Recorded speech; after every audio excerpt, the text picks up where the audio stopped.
is falling down,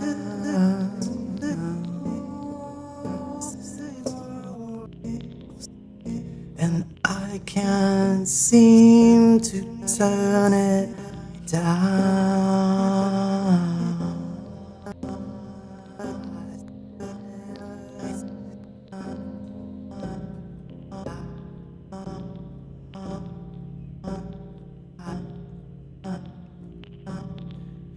The world is turning down, and I can't seem to stop myself from listening.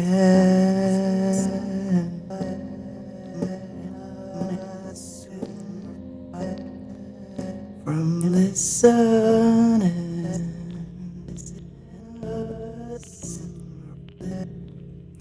The world is too loud,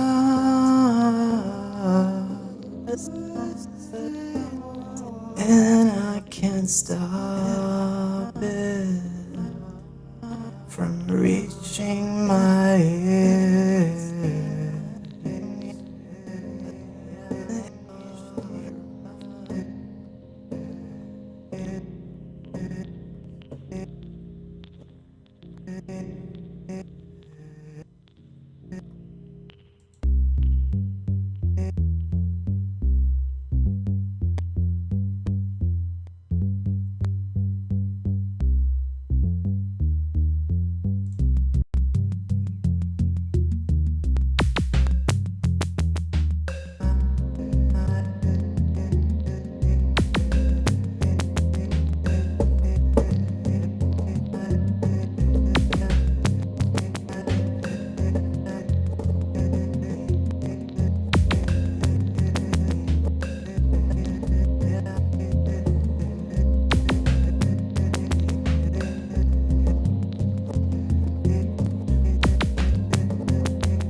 Yes, it's live.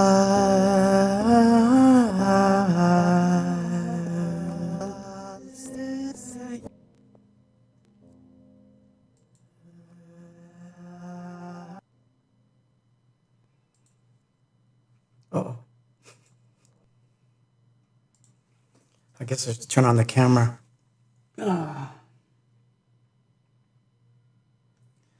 It's funny. I wasn't going to start with any kind of jam at all tonight, but I was looking through a bit of the files that I've been doing, and I ran across something I should mess around with some more. I think I started one of the shows with this, but hello, everyone. I'm in dark mode. Look at this. I'm in the dark. Well, not yet, but I will be. So, guess what? Tonight's the night. Yes, it's official. I just released it, by the way. While I was playing around, I turned around and I made everything live. So, yes, the Oblivion, this. Ooh, this. Oh my gosh. It's live. Yay! I just made it live. So, yes, it is now live. I'm going to put in the chat, I guess I'll put the link in a minute. We have time. And the other thing that's live is that I made prints and t-shirts and all kinds of cool stuff from the album as well. And I made all that stuff live tonight, too. It took a lot of work to get it done by the end of the week, but I managed. So it's all ready to go, which is awesome because it's Bandcamp Friday, which means if you get it tonight, I get it all and, oh, let's turn on some more cool lights. Yeah, sure. All lights. All the lights. Let's get them all going. Dark mode. Well, maybe not all dark mode. Slightly dark mode. There we go. I like it like that. So, hello, everyone. Hello, Christopher Anton's in the house. I see that. Hi, Mikey, Raymond on YouTube, TMT Mixes, Dale, Mikey, Jose, Valerie, Constantino, Fega, Roger, Maria. Let's see, what else I got here? Steve, thank you for coming. Steve, Eric, Stephen Cochran, nice to see you here. Oh my gosh. Sue, Donovan Tate, Donna Jean, nice to see you here, Donna. Ariel, ¿cómo estás? Lalo, all of you guys. Eloquent. Oh my God, we're going to have quite a crowd tonight, it looks like. And you came on the worst night ever because I have nothing ready. No, I'm kidding. Well, to start things off, me talking here, I was going to play the last hour of Jim's show on Sunday, but he wound up airing it, which is fine. So I think that you guys should go and listen to the third hour where he was playing all the tracks. So I'm not going to finish that third hour here like I had planned. Mainly because he did such a good job. I listened to it and it was cool, and I definitely think you guys should listen to that whole show in its entirety, The Soul of Synth Pop. And Jim got sick right before we were able to put this thing together. He was helping me with some of the liner notes, and he wound up in the hospital. I don't know if you know that. He published it. I'm not saying anything that I shouldn't, but if you're listening, Jim, I hope you're feeling better. Relax, buddy. It's all good. We've got this. I was going to have Jim on tonight. Something I had planned to do was that I was going to tell him to call in to This is before, of course, he was in the hospital, and I wasn't going to make him feel bad about it. And I'm not going to make him feel bad about it now. But it's just funny that that is how life is. You cannot control anything. Um, Funny, ironic, sad, tragic. That's the human condition. That's what we're faced with all the time. So, but at any rate, I did not want to repeat his show, so I wanted to come up with something completely different. And I don't know. I don't know what I've got. But I think we should start with something really cool that came my way today. Um, and Donna says, "Yeah, we love you, Jim Kelgard." Yes, we do. Yes, we do. Um, Jim's a great guy, and listening to that broadcast on Sunday was a very emotional experience. I was there. I don't know how many of you were there, but I was there, and I was there in the chat, and it was fantastic. I felt so honored. So, yes, it's out. It's today, right now, it's out. Um, so, let's start with a cover. It's not on that record, but it was sent to me today, and it was actually quite good. I actually really loved it, and very cool band. Um, I just totally forgot my notes now. No. Um, I'll tell you who it is when I come back. I'm so horrible with these things if I don't write it down. So, that's funny. Steve says he's on the sleepy side. Well, this may actually put you to sleep. No, I'm kidding. So this is a band called Arthur Meek, and they sent me this today. It's a cover of Lady in Waiting, and it's actually really good. I really enjoyed it. So I'm going to play that first, then we'll come back, and I don't know what we'll do, but we'll figure it out. Anyway, I'm happy that you're here. I'm going to go in the chat and say hi to everyone. And while we're listening, let's give a shout out, a real happy, feel good vibe to Jim, and hope he feels better. Jim, if you're listening, feel better, brother. All is well. You're going to be fine. Anyway, let's make this happen. Let's start. Visuals, please.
Lady in Waiting by Arthur Meek, which was a fantastic cover, guys. You guys did such an amazing job on that song. How could I not play it?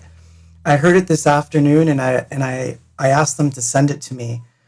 Um, and it set a little bit of a precedent for some of the stuff I picked tonight because uh, I had a completely different frame of mind earlier.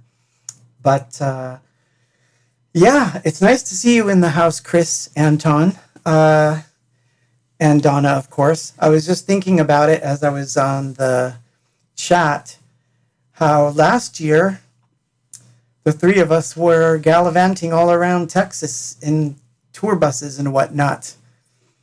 Uh, and that's using the term loosely, of course. But we were, last year around this time, we were all like coming back from touring, and we'd done Texas. Around this time last year, I had done Denver. I believe I had just done Seattle last year. So, man, it's been tough. Has it been this tough on you guys? For me, man, I've been like, this week, I think it's been hitting me more than it's hit me during the entire pandemic. Like, I've been feeling like, I don't know, like a strange sort of, uh, an inverse epiphany of like how weird of a year it's been, you know? So,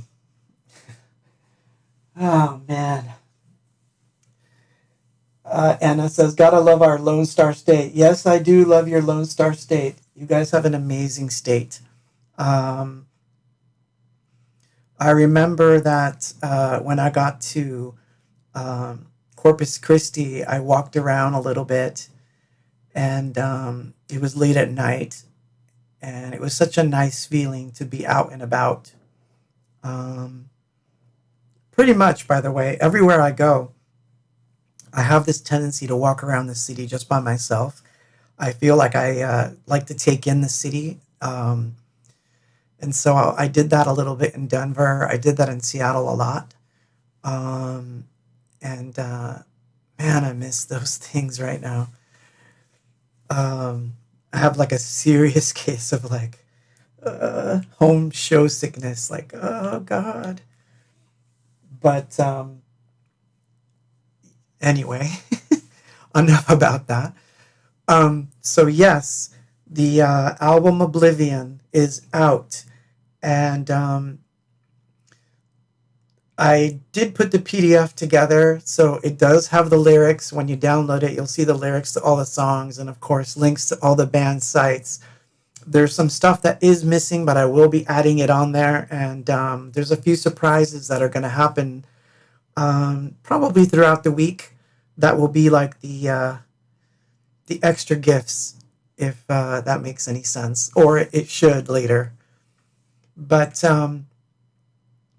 what I wanted to play next is an interesting one. So what I thought I would do was I'm going to play a few things that are more on the unknown side, and then I'm going to play a few takes on A-Box, either via remix or just an alternate recording, because it's that kind of an evening, I think.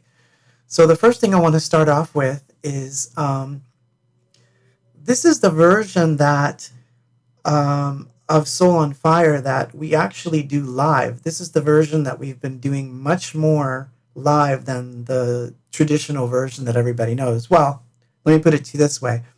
If you were going to see A-Box in the last, I don't know, 7 or 8 years, this is actually the version that you heard live and not the one that's on the Peace album. So this one appears on the Future Past EP. And as I was going through remixes and rarities today, I came across this mix again, and I was like, I don't think I've ever played this one on the Corn stream. Not that you can't go hear it on Spotify, but it's one of those funny things where sometimes people overlook a song. They'll see it and they'll say, oh, Soul on Fire, I know that one. But they may not know that it's a different mix. So this is we called this the Heartless mix, but in reality, this is the mix that we all liked the most. And I'll play that, and then I'm going to come back, and then I don't know what we're going to do then. We'll figure something out.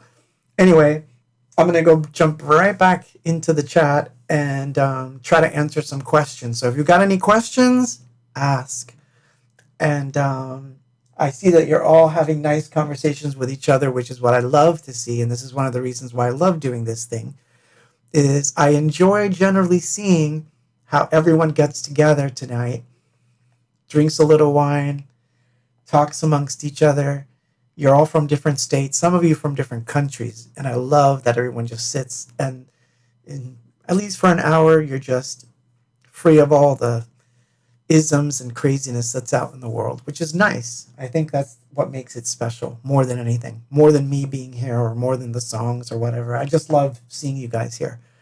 So, Soul on Fire, and here we go.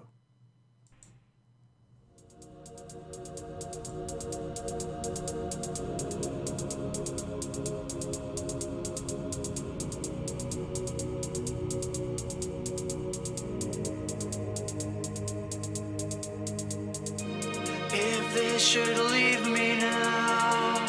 If only I could walk. Is there somewhere I could go? Yes, I remember a place so far away.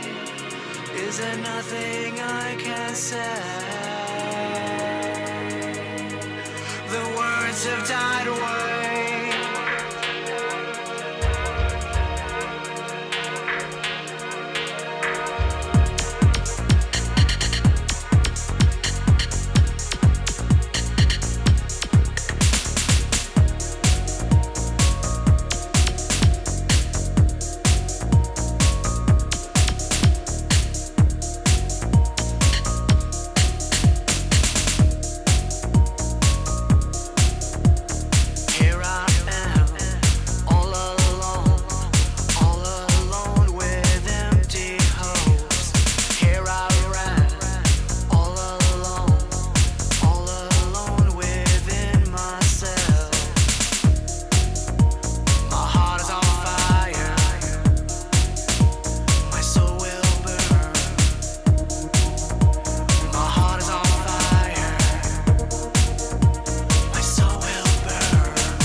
So that's actually the demo version of the Heartless mix, which for whatever reason we wound up putting it on the Future Past EP, which essentially this was a, oh wow, it's not over yet. Forgot about that ending. That was really just our live version. We just did a quick overdub, and it was like straight in the studio kind of thing, and then we just put it out. So I thought I would play a few things from that EP, and then I'm going to play a few remixes that you have probably not heard. There's a few that I wanted to play for a while now, and I just haven't. So I'm going to play some of that stuff tonight, and I don't know. We're going to go into weird territories, okay? But I hope that you guys are enjoying yourselves. Jim, thank you so much for listening. But don't feel like you have to stay up if you really are not feeling good and you want to go to sleep. It's totally all right. That said, if you have taken your pain meds and you're like as high as a kite, as I wish I was at this very moment, enjoy it. When I had to take my pain meds for my surgery, I had the weirdest dreams. So I tried to keep my notebook near me so that I could basically write down all the weird dreams I was having. So 2 or 3 of them, I think, turned into songs. So, you know, there's something to be said for the painkillers when they're needed to be taken. Note, I said needed to be taken, not just for sport. I don't know what I'm talking about. Anyway, I digress. As always.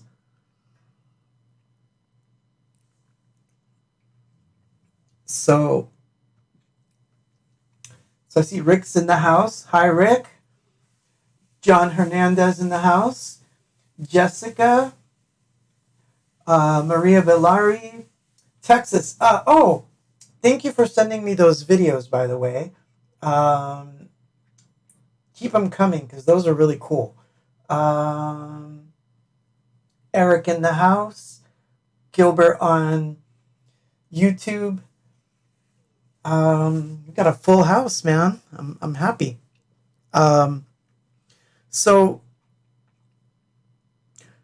one of the bands that did a cover on the Anything Box tribute, Oblivion. Now I sound like a commercial. Oblivion, the official tribute. I'm kidding, but I'm not. But one of the bands that did a cover was Cosmicity. And Cosmicity and I go way back.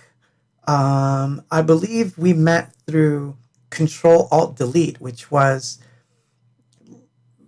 more or less the Information Society.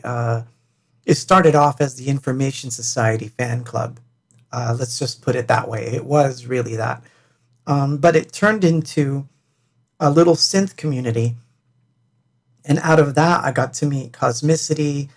I believe that's where I first met a couple different bands. I believe that's when I first heard of Eloquent and Elegant Machinery as well, because that started to, some of those relationships started to go into the a different drum territory. But yeah, someone wrote Control-Alt-Delete was awesome. Yes, it was. It was great. That was run, of course, by our friend Jerry Beck. Anyway, I could be wrong about this, but I distinctly remember that is the first time where at some event I met Mark from Cosmicity. So it was really nice that he did a remix. Sorry, I got ahead there. It was really nice that he did a cover of Blue Little Rose, which was fantastic, by the way. If you didn't get to hear it, you will when you get the record, or I call it the record. But he also did a remix for Fast Forward. And there was a contest that was going on last year, and it could have even been the year before, because that became a discombobulated mess, and it's mostly my fault. But some of these remixes never got released, and on one hand, for good reason, because I intend to have them out as anything box, not Claude Distance's stuff. But this particular remix that I'm going to play was done by Cosmicity. And it's a really good mix. And anyway, so this is the one that I'm going to play next. So anyway, long story short, this is one of those mixes that when I heard it, I knew right away, like, this one's definitely one of the ones that I want on that single, because it just had the right stuff. So that said, tonight is also the official deadline for the Dead Stars remixes. So get those in.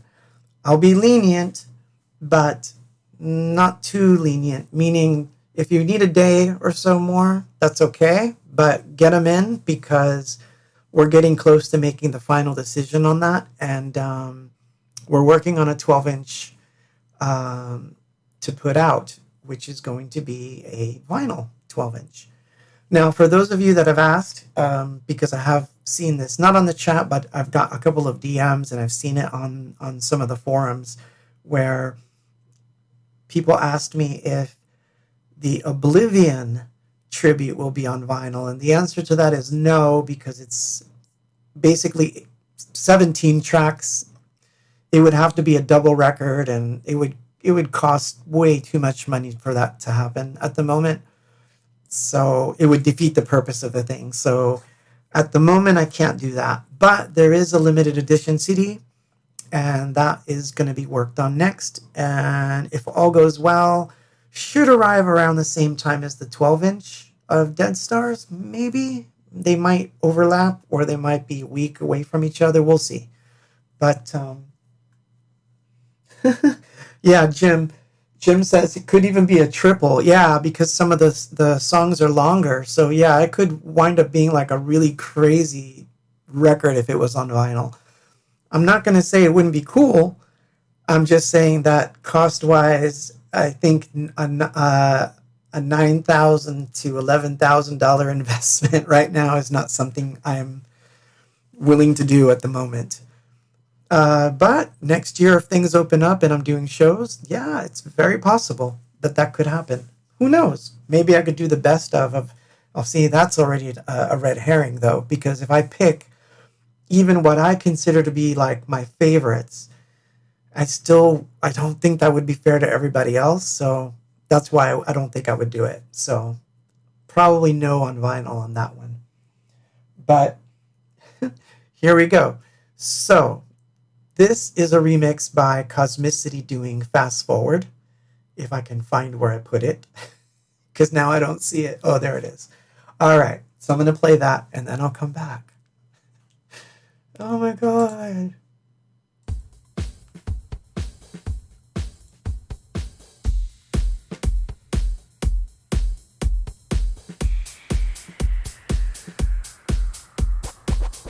When I seek out and react to the secrets of love, it doesn't matter when open wounds of its loss makes everything start.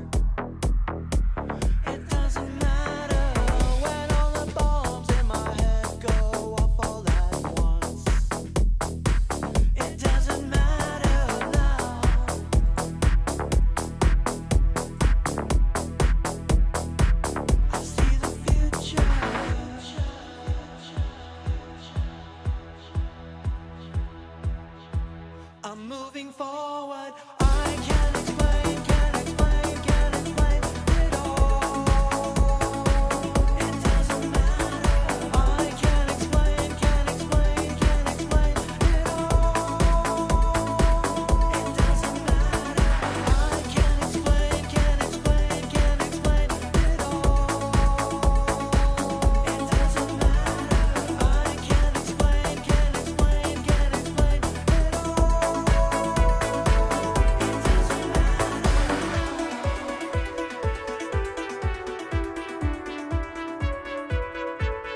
So yeah, cosmicity. So man, so there's this little thread I'm seeing here. Something about a box with a an orchestra. I would, I think I that would be like an amazing thing. I would love it. I would actually love something like that. Um, that would be something. Oh my god. Oh, one can dream, but that is something. I would do it. I would do it in a heartbeat. Um, I saw Mikey. You wrote that Blur did it, and I think I saw that one. And there was one with OMD that did something with an orchestra, and that was fantastic. And I saw a video. You can still find it online. There was a Portishead with an orchestra, and that blew my flippin' mind. That one made me a Portishead fan. So I think that one's in New York City. I think that was done at Madison Square Garden. If you guys see that, that is amazing. I loved that performance. So yeah, I would definitely do that. So um, moving along on this remix slash cover trend. I have no more covers to play, by the way. Um, but so now I'm gonna go completely south, and I'm gonna just go in a different direction for a minute, and then we'll come back to some other stuff. So there's an album that I actually don't know if we've discussed it on the show. I call it a show. I don't know what this is. My Corin stream. So we're on the 35th week, which is actually the 36th week because I think we skipped one or didn't number one or something happened somewhere. But yeah, we've been doing this now for. There's been 36 of these. That's crazy. Considering that we were supposed to do this for 14 days, so I only expected to do like 4, maybe. um, so I've run out of demos, I think, and I've forgotten which ones I've played in certain cases. I have to go back and listen to all the Corin streams to find out what I played because all of it's been fly by night. So. But anyway, I don't think we discussed the 19 album in much detail. But the 19 album is a weird one because it was recorded straight to tape in early, I want to say it was 88 or 89 because it was right before I moved to California. And I put that sucker away. As far as I know, I don't know that many of these songs were known to even my bandmates. I put this away. The idea was record this and 20 some odd years later, unearth it to see like what I thought of it. So it was a cool record, and it remains one of my favorites.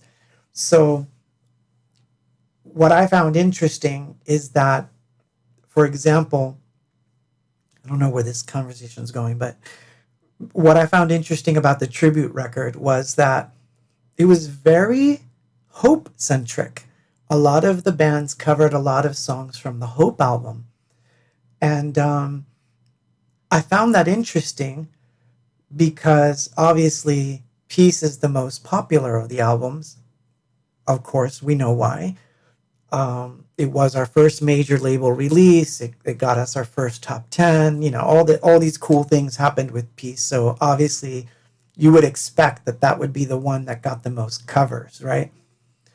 So I was really surprised when I saw there was so many songs from Hope. So why am I telling you this when I'm going to play something that has nothing to do with any of that? I don't know. But that's where my brain is.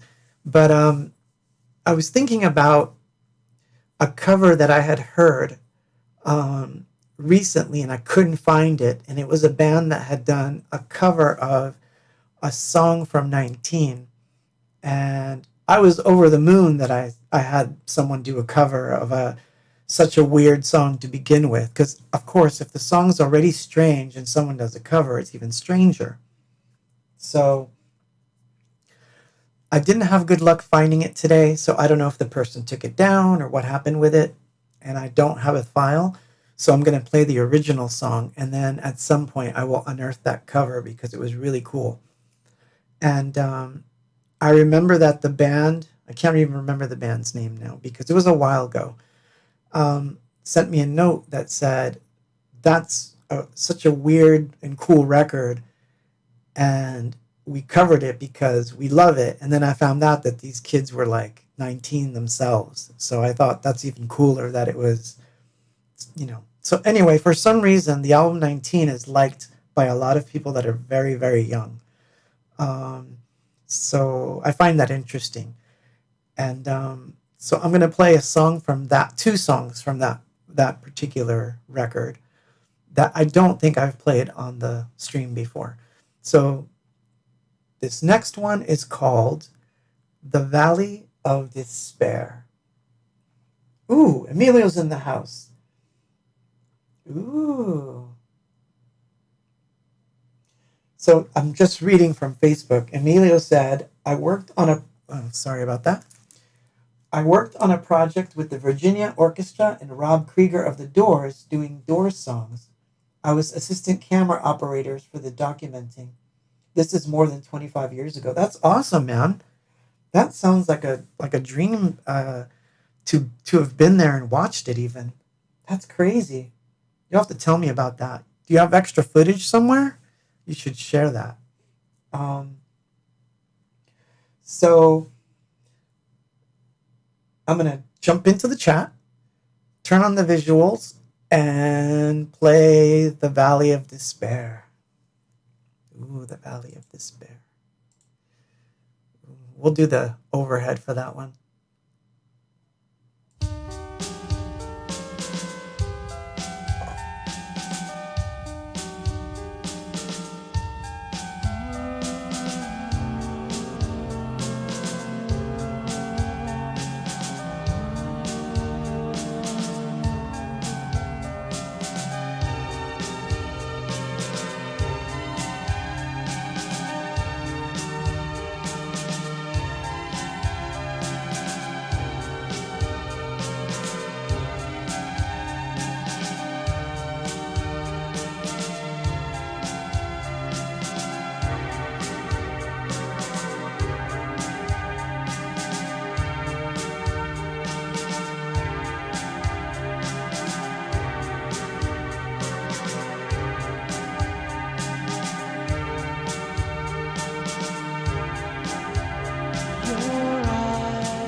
Grips me and turns me again.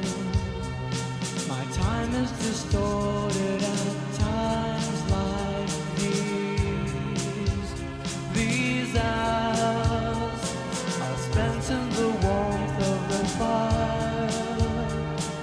fire that just endlessly burns. Something inside me, my heart cries out.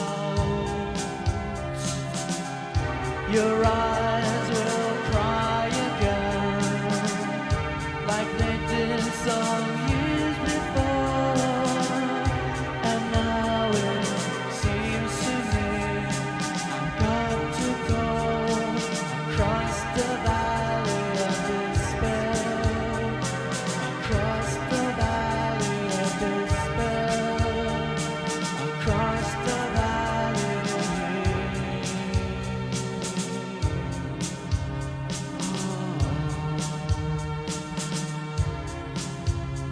In life, I found so much ache from inside. I'm trapped in my destiny's tide. I'm forced to the point where I can't go back to you. Life is so full with desires. I so suppressed by your smile.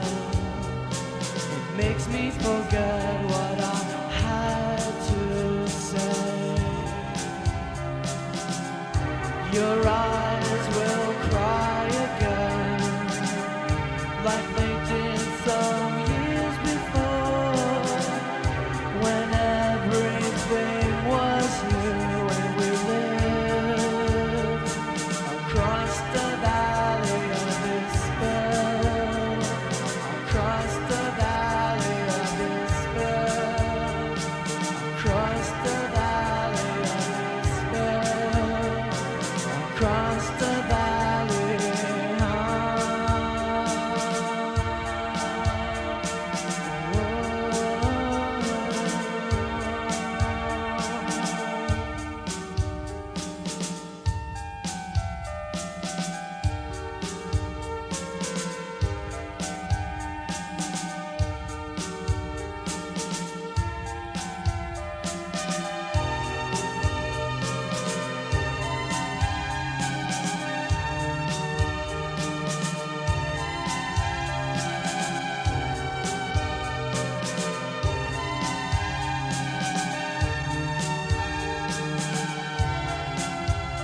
Your eyes brighten the moon like the rain, surround me with teardrops again, making me want to engulf myself inside.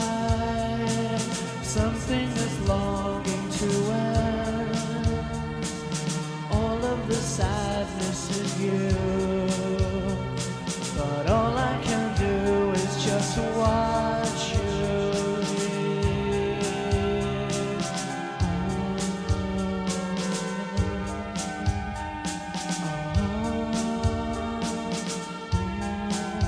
It's just watch you leave.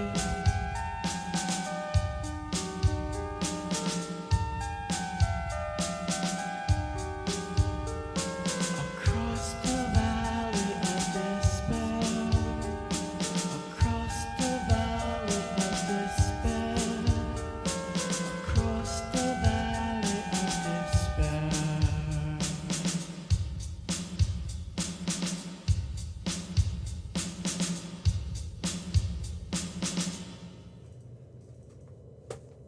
The Valley of Despair, complete with military jets flyby overhead, which probably means the internet is going to go out because it usually happens when those guys do a flyover. I'm near a military base, and sometimes when they do like these really strange maneuvers, like I'll see like a group of planes fly overhead, and immediately after, the internet dies. I hope that doesn't happen, but if it does, that's the reason. I heard them, so I'm gonna say more wine. That's hi, Mai. How you doing? Oh boy, let me turn this down so that I don't keep triggering the feedback there. Speaking of, I've got mine. Although in my case, it's not wine. It's a foo-foo. But thank you, Eric, on Facebook, saying that you love that song.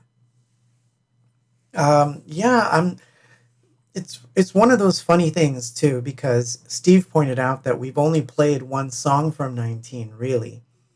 And actually that song, which is called The Pain I Inherited, that song is actually one of those songs that has been around with A-Box for a very long time. We used to play that when we lived in Jersey at the Pipeline. Yeah, that was a plug. But yeah, we used to play that song, but some of these other ones never got a chance to be played. So now that I've been exploring these demos and things on the Quarren streams, there's been this desire to, I want to say, sort of maybe revisit them for live shows and do them. So who knows? Maybe the shows will become more interesting when they return.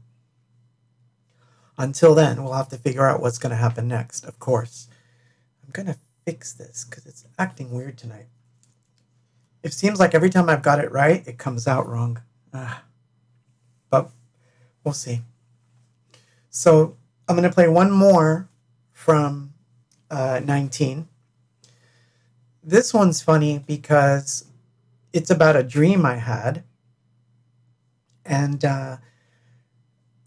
we were talking earlier about when you take painkillers, not because you have to, not because you just want to. Sometimes you have to take painkillers because you have to. So, Jim, I want you to know that this particular track that I'm going to play has something to do with what's happened, because I too have suffered from kidney stones, and one particular time was really bad. I didn't have to get hospitalized for this particular time, but it was pretty bad. And I remember taking the pain medication, going to bed, getting all drowsy and weird and all that. And I had this weird dream about a soldier and his girl at the beginning of a world war. And when I woke up the next morning, I had written some lyrics down because I had the notebook next to the bed, and miraculously I'd written something. And so this song came from that. So this is from 19, and I'm going to play it. And, ooh, Emilio, you found some footage. Ooh, I'm going to have to, that's cool that it's on the chat. I'm going to have to check that out.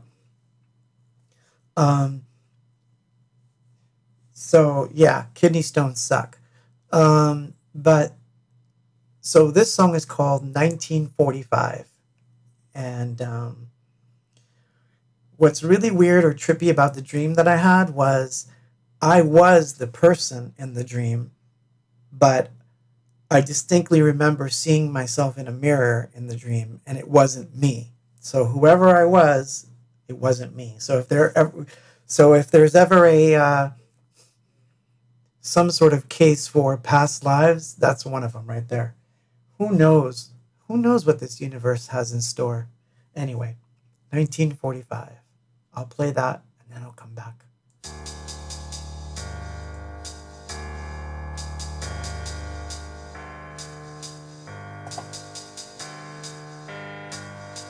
A soldier is waiting for his war to end.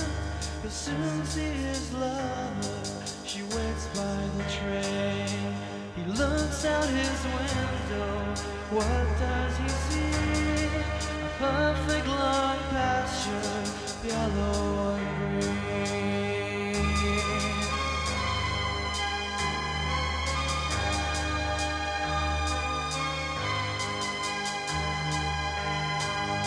The girl is impatient, her tears are long dry. She wipes them with tissues that float in the air. Her hair blows in the wind, it fills her inside. To think of her soldier who fights for her rights.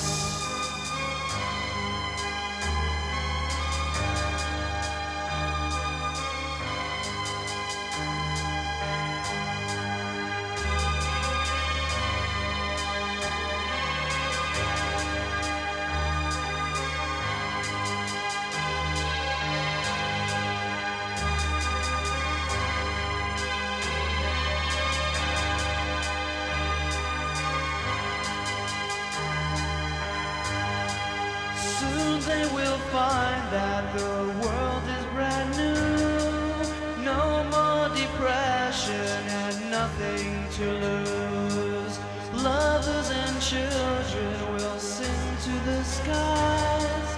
Blessed is freedom, wondrous is love.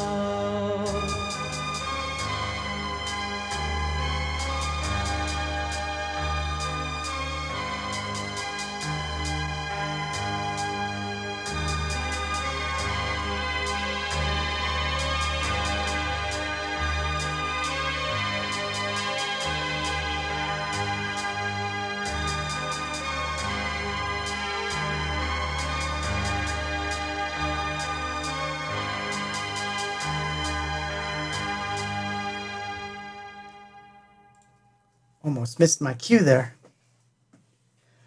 So I have Apathy in Motion on YouTube, and I'm happy that you guys are here. So, so happy. So thank you. Thank you so much. The cover that you guys did of Our Dreams is fantastic. Did I just say that wrong? Oh my God. No. I got it right. Yeah. Sorry. I second guessed myself for a second there. You did a fantastic job on Our Dreams, and I just wanted to say that since I'm on the air right now and you're there on YouTube. Fantastic job on that track. I totally loved it. Um, um, anyway, just wanted to say that. So yeah, so far so good with the net. I heard another plane go by, but it looks like my throughput is good, my output is good. So far so good. Um, I just have to keep the mic from doing weird feedback stuff tonight, which I don't know why it's doing it because there's no reason, but it is. But so yeah, that was 1945 from 19. That one was for you, Jim, so that you know that I also had to take pain meds for kidney stones. By the way, I had one. This is like, my kidney stone was so big. No, I'm kidding. But I had one that they couldn't do surgery for it. They had to do this thing called, God, what is the name for it? It's when they shoot ultrasound at it. Anyway, I was there, and it was a special truck that pulls up to the hospital. And all I remember is that when I went in for it, they were going to aim this gigantic thing that looked like something out of Star Wars. Lithotripsy. Thank you, Daryl, on Facebook. Yes, I had lithotripsy done. So the machine looked like I wish I had a picture of it, but it was like a gigantic cannon pointed at somewhere in my stomach. And basically, when they shot the ultrasonic waves at it, this is what it felt like.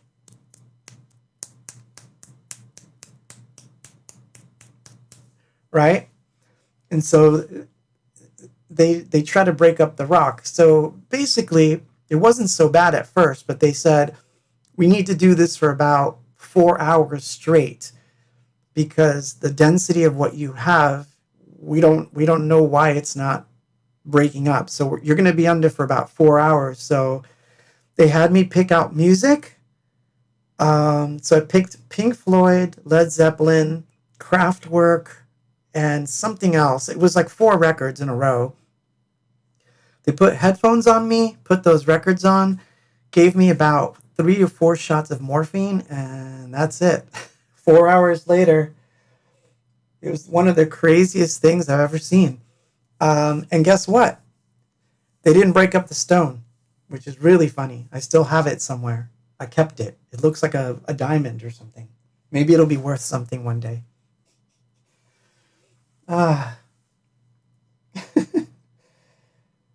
Yeesh. I don't know. It's weird. Anyway, talking about kidney stones, which is the perfect segue into this next mix. So this one is going back to the Future Past EP. This was a funny remix because I wanted to do a remix of Carmen that was a little bit more upbeat, and we called this the Pipe Loop Mix to commemorate, of course, New Jersey and playing at the Pipeline and the Loop Lounge. So this remix that was on the Fast Forward. See, I'm going to mess it all up. The Future Past EP. Oh my God, it's kicking in. Anyway, yes, that EP is where this mix comes from. This is Carmen, of course, but it's called the Pipe Loop Mix. So I was thinking about when your pipes get all clogged up and you got to unclog them. I don't know. I don't know what I was thinking. It's the song I'm playing.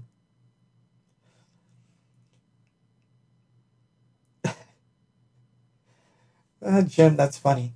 We know you're tough. You pissed rocks. Yeah, anyone who pisses rocks is tough, man. I don't know why we're talking about kidney stones, but it's funny. It is funny. In some weird, sick way, it's funny. So, this is Carmen, the pipe loop mix. Ooh.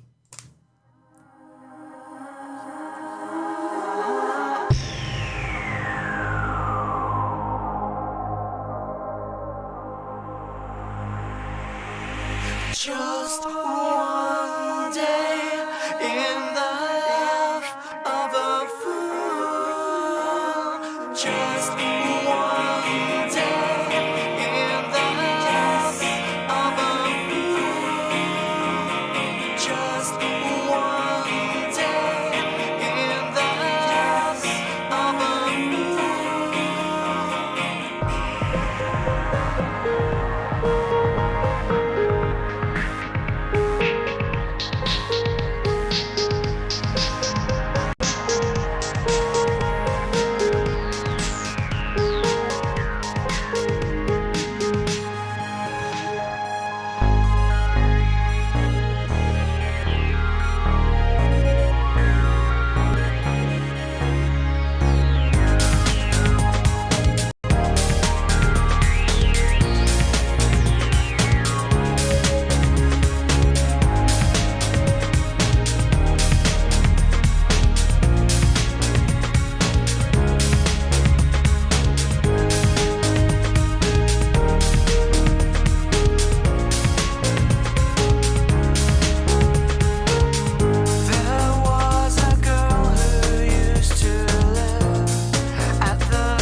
So, to answer your question, Jose, was the piano in Carmen meant to resemble Living in Oblivion a little bit?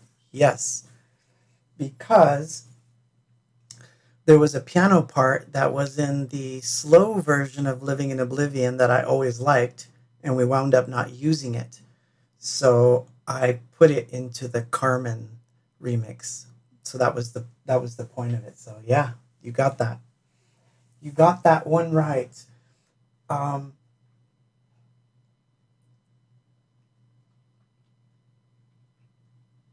so on YouTube, someone's asking me something. I was watching one of the older Quarren streams and saw that most of Peace was written on an Ensoniq. Is that true? Yes. I think you would love an Electron Digitone if that's the case. Would love to hear you on that.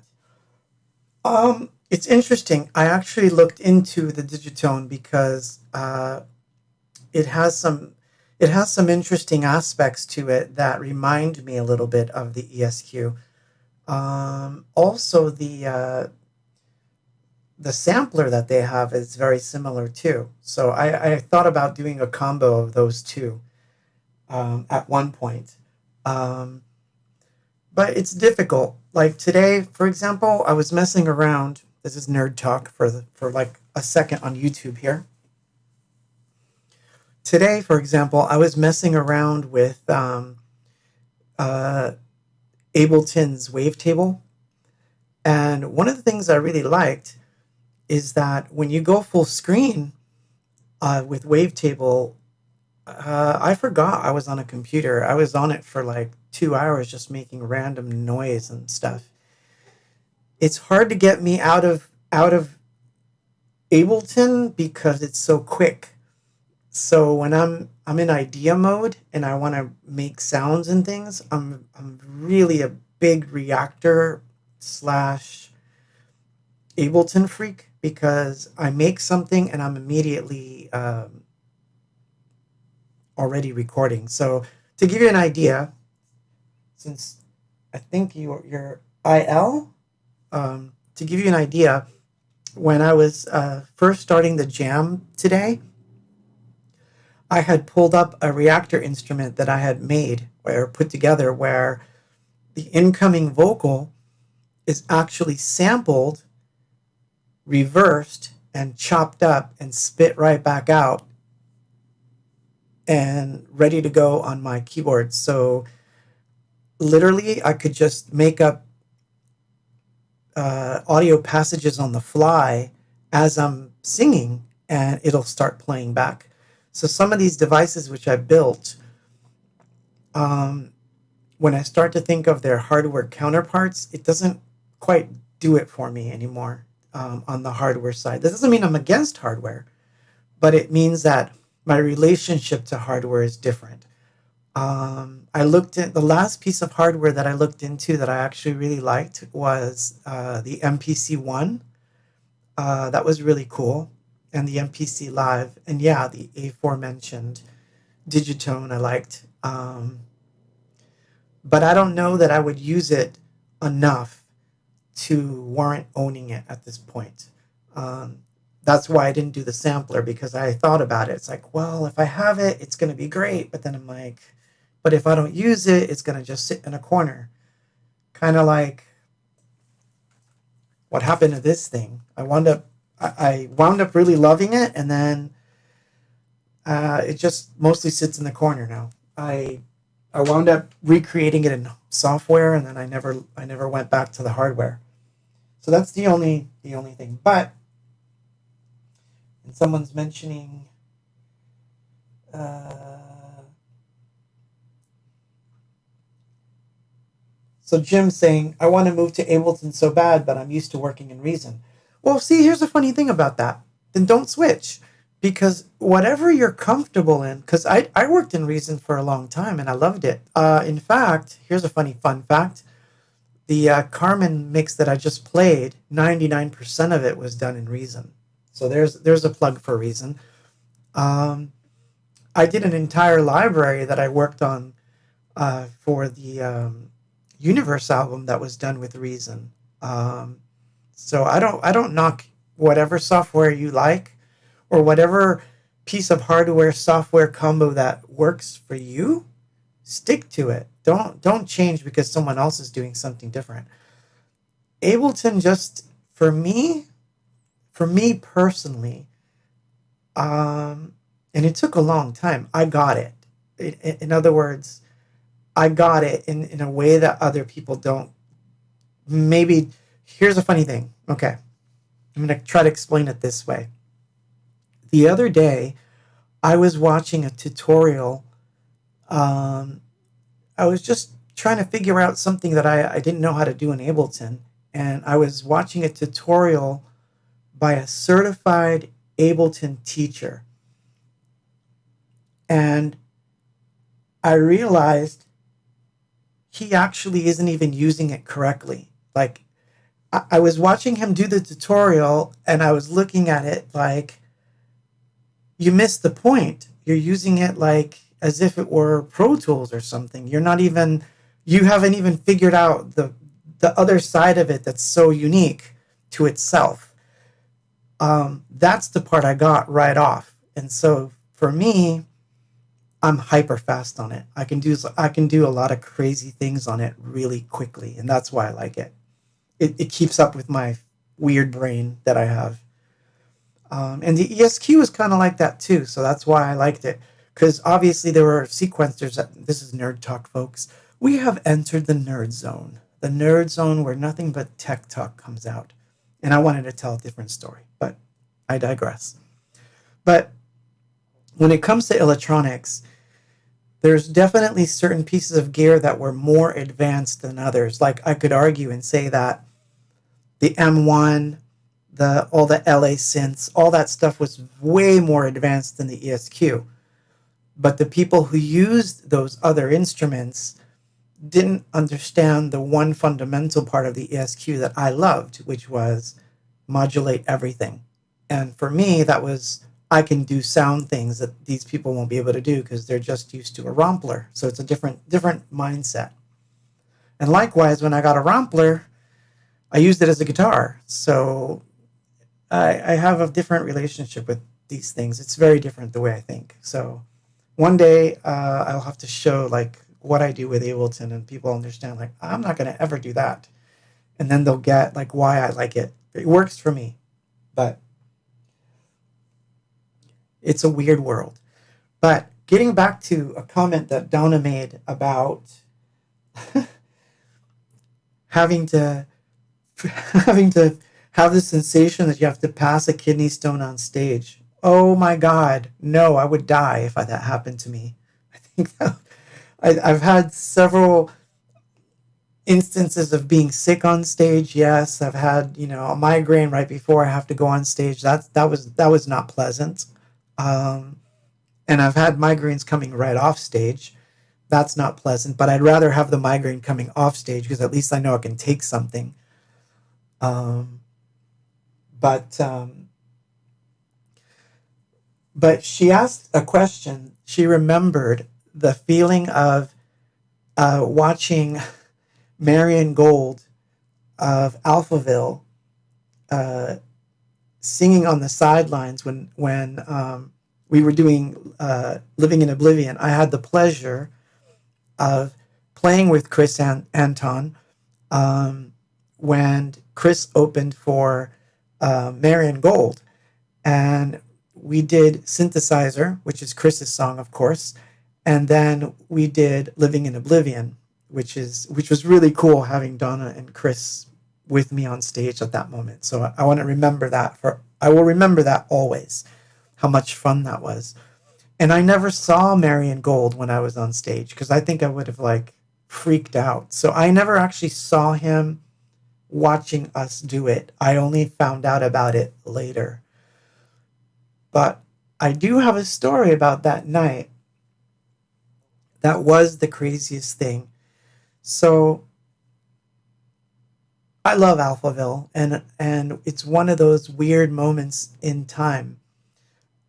After we had played and it was time for Alphaville to go on, I was watching Alphaville from maybe I was in the 20th, 30th row of the venue. Place was packed. I don't know how many people were there. 5,000. I don't know. It was pretty packed. So we're watching Alphaville, and I'm just sitting there, and there's a few fans that were sitting around near me, and we're watching.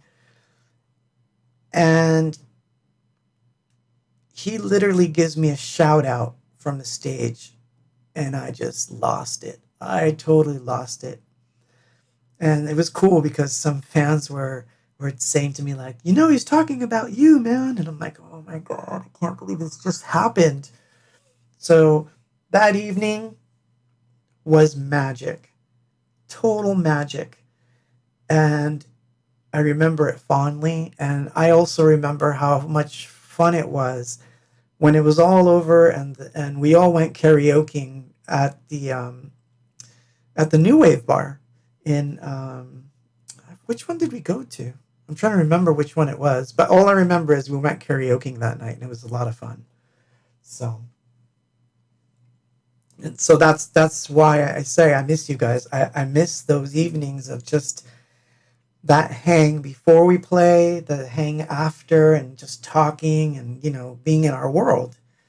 So, that's my little lament for the evening. So, let's see. What could I do? There was this one thing I was going to do. Yeah, that sounds good. Because I talk to myself, you see. So, I'm going to play a remix here that I've never played on the stream before. This particular remix was done by Stephen Olaf. And he sent this in for me.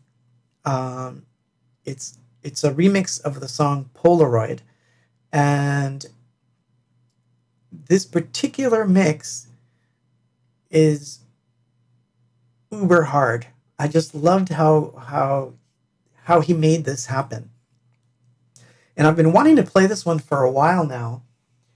And I don't know why I didn't play this one. I guess I held this one off because I knew this one was going to wind up on that single somehow.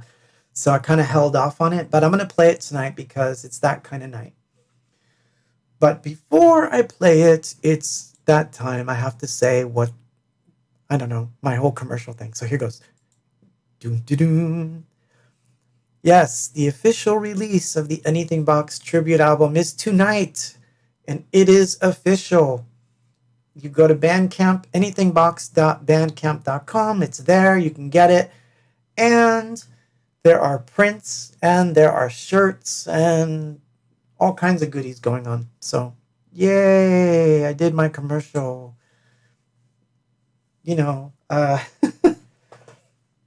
Oh, Steven, you're here. Good.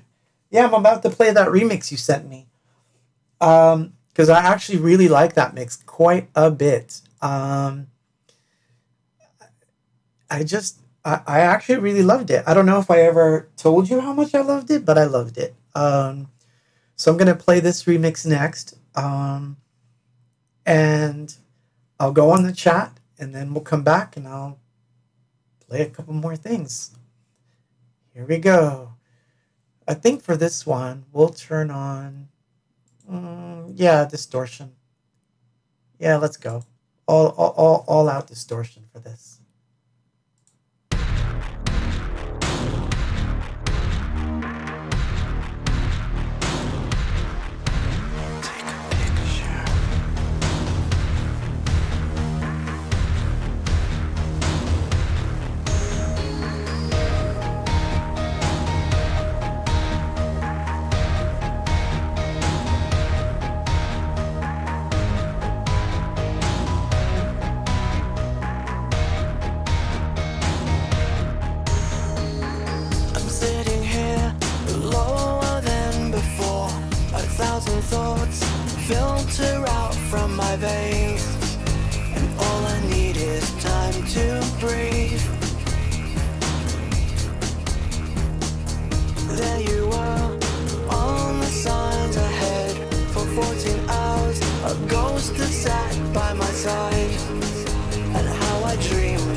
a breathing tube, a half-made memory is what is left of you and me.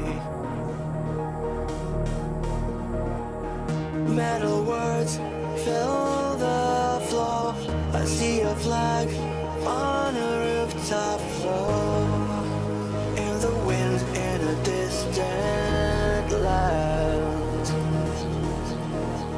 You turn me on just to turn me off. You gave me wings and then you brought me to hell. Am I a Polaroid? And you, and you, and you, and you.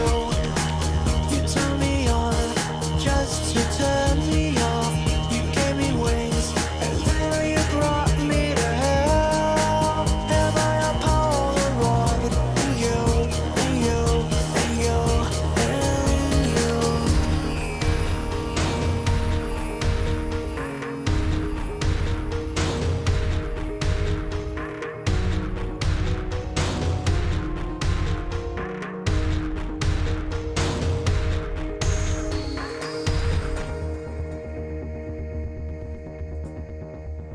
Yeah, I like that mix a lot. So that's why it's hard to decide like what is going to be on what, because we got, like I said, we for fast forward we got about 36 remixes. For Polaroid, we didn't get quite so many, which I'm glad we didn't get that many because it would have made it that much harder. And it's what messed everything up in the first place is that we got so many. So I never thought we were going to get 36. I mean, 12 would have been a lot. To have to decide between 12 already would be like a lot. But 36 was daunting. But Polaroid, I think I only got, because that wasn't really a contest, I think I just, on the down low, offered it to several people. And that one I'm happy that we only got, I think, 6 or 7. And I love all of those mixes, especially this one, though. I really love this one. There's one by Pharmacia that I actually love a lot, too. But, so, we are getting close there. But I wanted to reiterate that, yes, today was the official release. I can speak, I swear. Today was the official release of the Anything Box tribute, Oblivion, and it's got some amazing bands on it, man. I'm just gonna read off this list because it's an amazing list. If you haven't seen it already, Eloquence doing Every Single Day, Cosmicity does Blue Little Rose, Christopher Anton does an amazing job of doing A Moment Shifting, T42 does an amazing and wonderful mix of Life is Fun, Freeze Pop does The Ravine, which that blew me out of the water, People Theater does Kiss of Love, and man, that chorus, Peter, it's just, there's no other way to say it. It's fucking huge. I loved it. Imminent Soul does Hope and does it to the T. Color Theory, I Felt the Pain. Mind Machine, Do You Hear Me Anymore? Which was a fantastic version. Darwin McD does Jubilation. My voice is cracked. Featuring Imminent Soul there. Royal Visionaries do Where Is Love and Happiness, which was fantastic.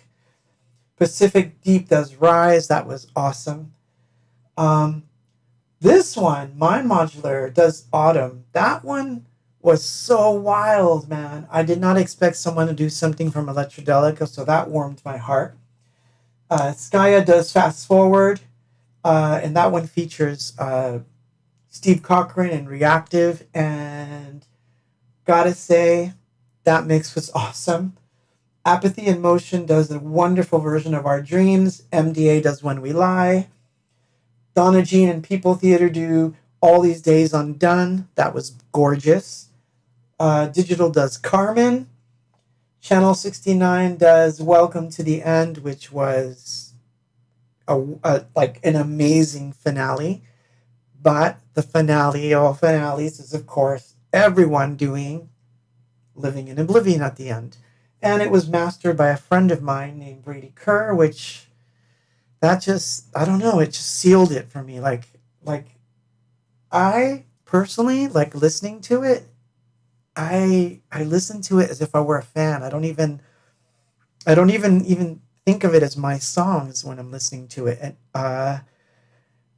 it's so cool, man. And I'm so grateful that I just can't believe it's happening. Like, and it took a lot of effort.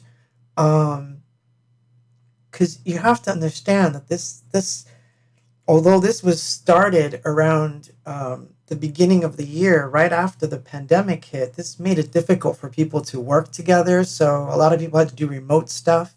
Some people were sick during and after. And look, the culmination is Jim sick in the hospital with a kidney stone like the week before it comes out. Like, it's been a difficult journey for this record to see the light of day. So I am over the moon that it exists. Um,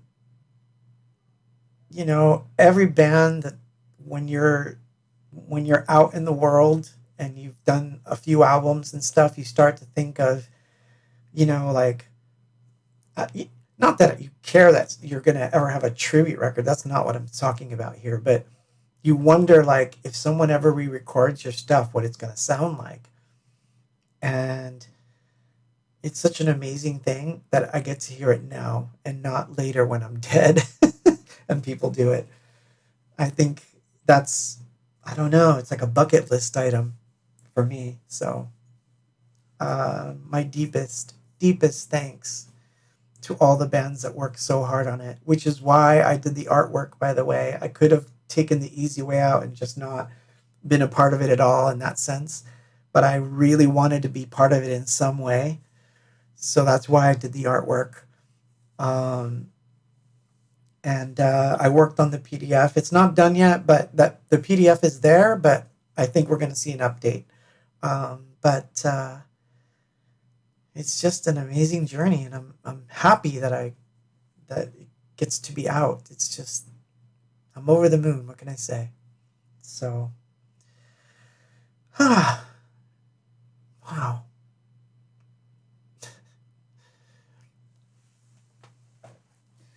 Oh my gosh. So yeah, I got a little emotional there. So I'm going to play 2 demos that one I think I've only played once, but everyone keeps asking about this one, and I thought, oh well, I'll just play it.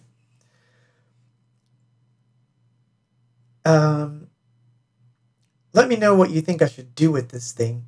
I'm not going to re-record it, so that's out of the question. But should I release this thing or not? So I'm going to play this song. This is actually from 1985. This is really old. This is a demo when I was a kid, basically. This is called If You Run Away. And then I'll come back. Ooh, visuals.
Yeah.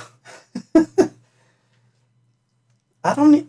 I don't even know if I can sing that high anymore. That was a different voice. That was a different set of vocal cords. But 1985, sequential circuits multi-track, a Yamaha RX-15, and my Juno 6. The multi-track was an 8-track um, analog sequencer synth. And it's funny because I don't know if you noticed this, but all it was is you could do a 4-bar loop and there was no mute. It was volume. The only thing you could do was raise the volume of each track. So I had to like really quickly do this. So the whole song, as I'm singing, I'm actually mixing. And I'm actually raising and lowering the volumes of things. And the Juno 6 wasn't MIDI or didn't have any presets, so it was played live the entire time. So it's pretty crazy. But I see there's Casio talk on there. So I had a Casio. I had one of the really tiny ones. And sadly, I don't have too many things that have the Casio on it, but I have recorded some stuff with it. So there are things that have it. There's not that many. I'll have to dig one up and play it next time. Because I think I do have one. I think there's one. Yeah, I think there's one for sure that I have, that I use the Casio one, but I have nothing against the CZ101 is still one of my favorite synths. It's a really cool synth, actually. I had one for a short time. It was a bitch to program, though. So I have a software version of it now that I actually like a lot. But CZ101s are cool. So I'm going to play. Let's see. What else did I have on here? Oh, my God. Wow. I don't think we're going to go into the diary phase because I don't think that's apropos for the evening. But I'm going to play a cover because we're coming to the end. So I'm going to slow things down just a little bit. Just a little. And I am going to play you 2 songs from what was a blues record.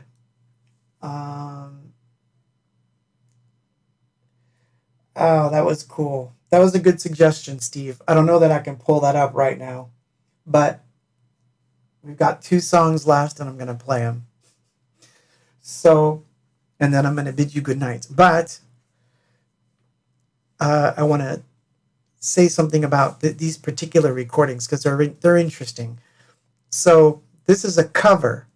So I don't choose covers the way normal people would choose a cover. So this is the conundrum, because if I was doing, like, let's say that I was going to do a tribute album and I was going to like do someone else's song, I literally have to make it my own song. I can't think about the way they wrote it, nothing about it can be like it was, because I won't interpret it right. Every time I've tried to remake a song, it's been awful. It's just I'm not capable. So the idea that I stumbled upon this song and then made a cover of it is really odd, because this version of the song is so dark. So I'm going to tell you what the song is in a second and I'll play it. But so this is a Beatles song. And the way the Beatles did it, it was a total joke. They basically had one phrase, which is, you know my name, look up the number. And if you know that song, you know how it goes. It's like, it's very tongue-in-cheek, really funny. They do it in different styles. They pretend they're in a club and that they have people introducing them. This is not a song anyone in their right mind would ever even think of covering. So why I chose it is odd. But what I did find was that when I did stumble onto it by playing the weird chords that I was playing, and I realized, oh my God, I just stumbled onto a Beatles song by accident, was that it sounded dark. Like the words suddenly changed and the whole meaning of the song wasn't giddy anymore. It was just, now that's when I knew, like, oh, this is a diary song. So this is a cover of a Beatles song by the Diary called You Know My Name, Look Up the Number. And then I'll come back, we'll say our goodbyes, and then we're done.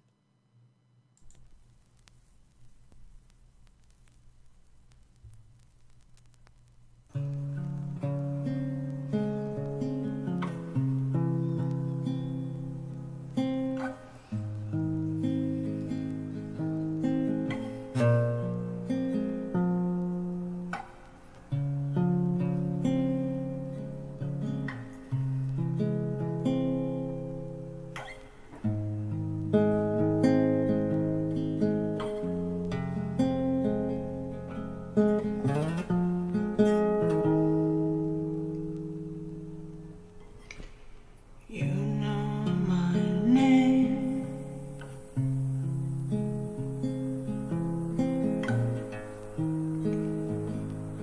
Look up the number. You know my name.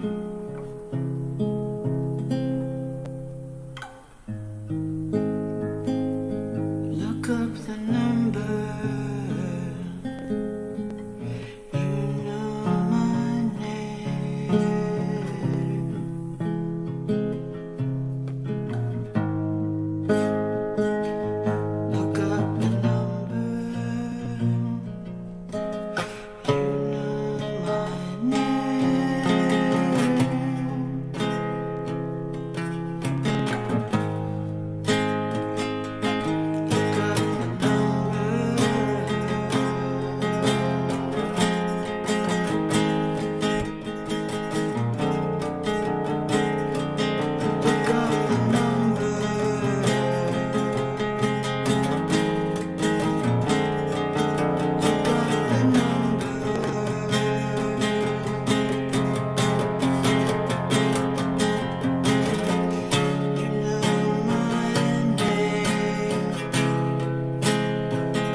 the very the very dark version of You Know My Name, Look Up the Number.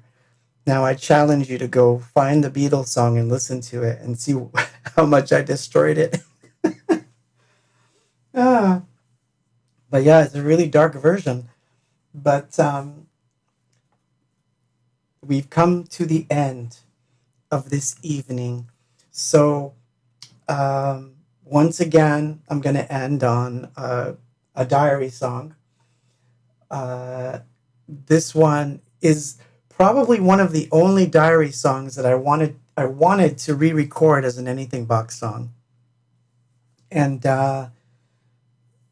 it's a special one to me. But I think it's a good one to end off the evening, and all I want to say is thank you so much for being here tonight. Thank you to all the bands that participated in those um, wonderful renditions of Anything Box songs. You did me proud, and I am so, so happy about this. Um, so, all I can say is thank you, thank you, thank you. Um, and it's going to be a release that kind of keeps on giving. You'll see, because this weekend I'm going to be a very busy bee. I'm going to take a bunch of videos that I haven't posted, and I'm going to post them this weekend, and just as much stuff as I can get done within this next week. We have a lot of stuff to do. So anyway, I'm going to end this with another diary track. This one's called the Last Goodbye. And like I said, this is one that I always wanted to have as an Anything Box song. So that could happen. We'll see. But I want to say that this was a wonderful evening. I was your host. I hope you enjoyed the music. I hope you enjoyed the rock and talk. If we all decide to form a new band, it's probably going to be called the Kidney Stones. And it's going to be a rockin' band. That was a really bad joke. But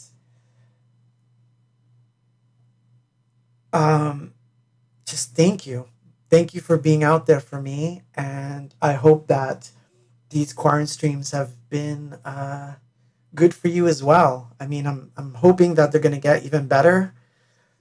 I welcome every idea. I welcome you to subscribe and all that good stuff.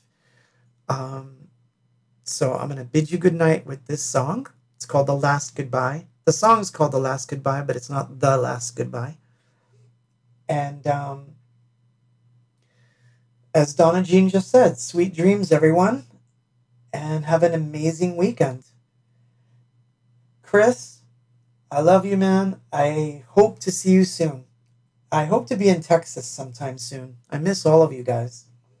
I actually know more people in Texas. I know more people out of state than I know in my own state. So, see, if I was in Houston, I could hang out with like 10 different people. Here, not so much. Honestly, I think I have one friend left that lives here, besides my bandmates, of course.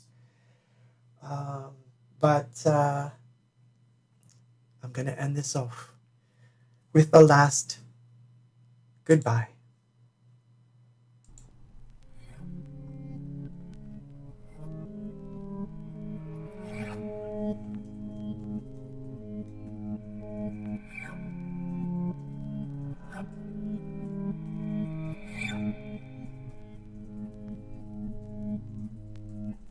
Whenever you close a door, another is open for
I'm part of it.